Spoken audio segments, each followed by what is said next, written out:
listen closely.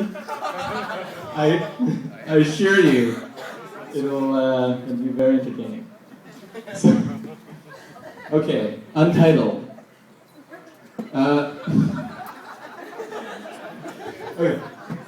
Okay, so good evening, everyone, family and friends, the bride and groom. Welcome to their wedding day.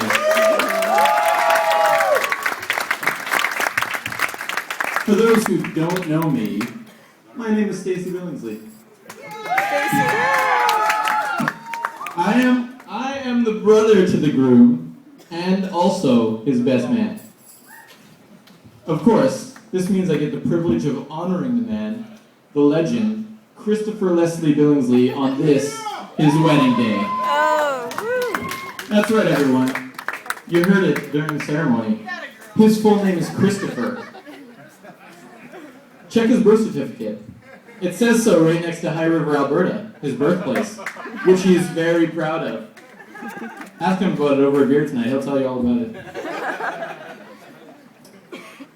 So, sorry to disappoint anyone, but yeah, Chris, he's not an official Winnipeg boy. He just grew up here. And in all his years, this pride of High River has carved out a real reputation in Winnipeg as being one of the friendliest, loving, easiest people to know. Everyone who knows Chris knows what I'm talking about.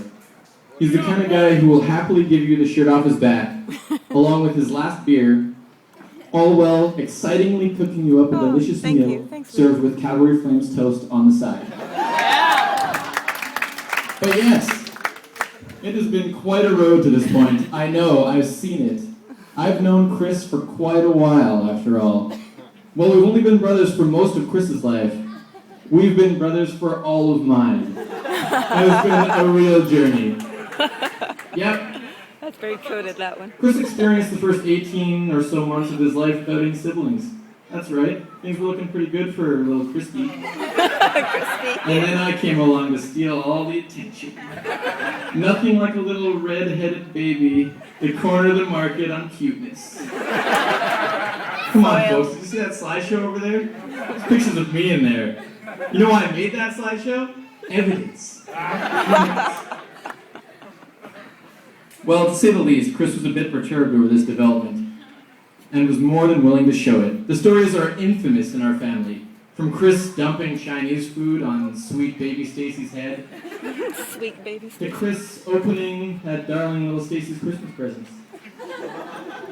to Chris dumping cornflakes on his innocent little brother's head. Yeah, as it turns out, with Chris as my brother, I was destined to spend the early years of my life picking various dried foods out of my hair. Though I didn't mind too much. Chris was keeping me fed, after all. And my mom had to do the dirty work of getting all that sticky rice out of my scalp. Thanks, Mom. But looking back on these stories, I think they portray Chris pretty well. And it wasn't until just recently that I realized this. It was one day, a couple of months ago, when I arrived at Chris and Brenna's apartment to immediately receive a welcoming hug from both of them, followed by a plate of freshly cooked calamari.